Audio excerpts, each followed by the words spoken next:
You used to be a professional road cyclist. What made you switch to track cycling? I really had a passion for the road for a long time, and I really enjoyed it. But then I actually was kind of struggling with a health condition where I have trouble breathing. For a while, it didn't start until about like 90 minutes into a road race. And so I was getting frustrated, struggling with the symptoms of it, and my throat was basically felt like it was closing. And I kind of switched to the track because that was when the races are short enough to where my throat wouldn't close during the races. So I didn't want to quit cycling altogether because of my health condition, but I kind of found a way to make it work and a whole new career for me. So yeah, it's been really good. From your blog, we know that competing at the Olympics has been a big dream of yours. How did you make this happen?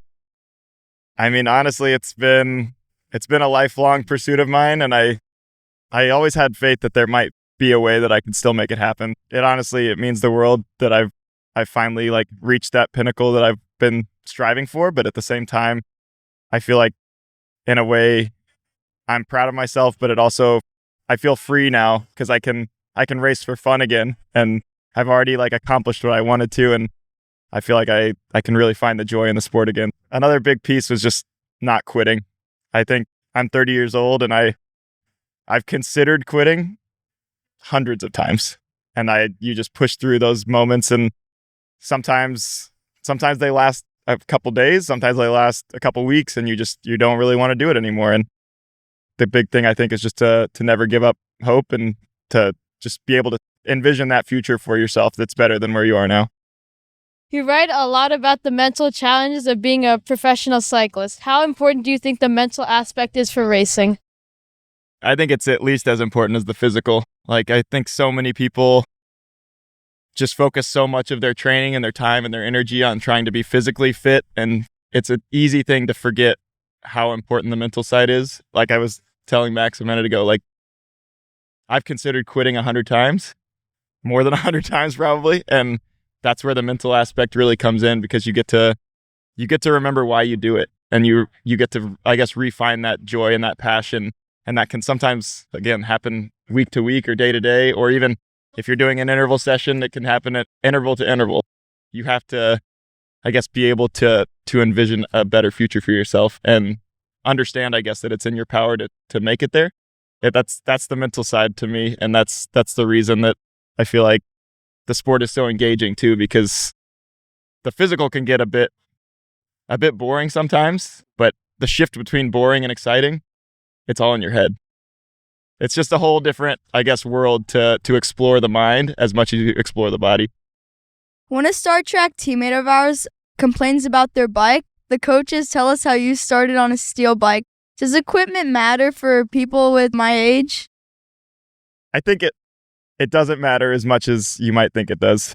I think it does matter to a certain extent. Like, you're going to need equipment that's not going to fall apart on you. You need tires that aren't going to explode. For safety reasons, you do need a certain level of equipment, but as far as speed goes and aerodynamics and riding nice wheels and nice frames, and I really don't think it's as important as people might want you to think. And I think as long as you can, kind of back to the mental side, like your motivation and the reason that you're doing the sport is so much more important than the bike that you're riding. I got a second place in the Omnium at Elite Nationals on an aluminum bike.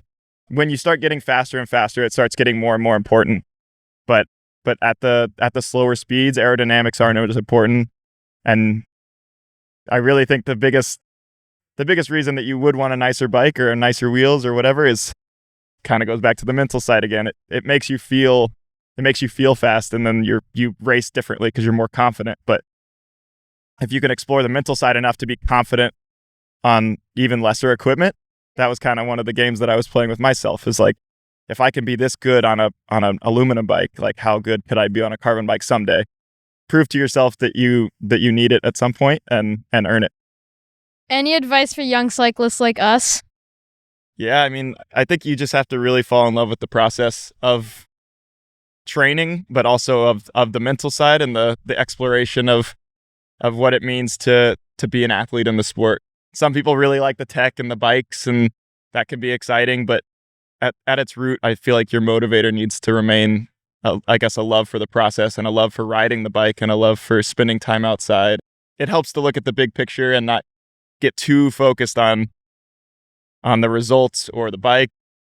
Falling in love with the process, falling in love with every single training session as much as you can, and I think that's my biggest piece of advice.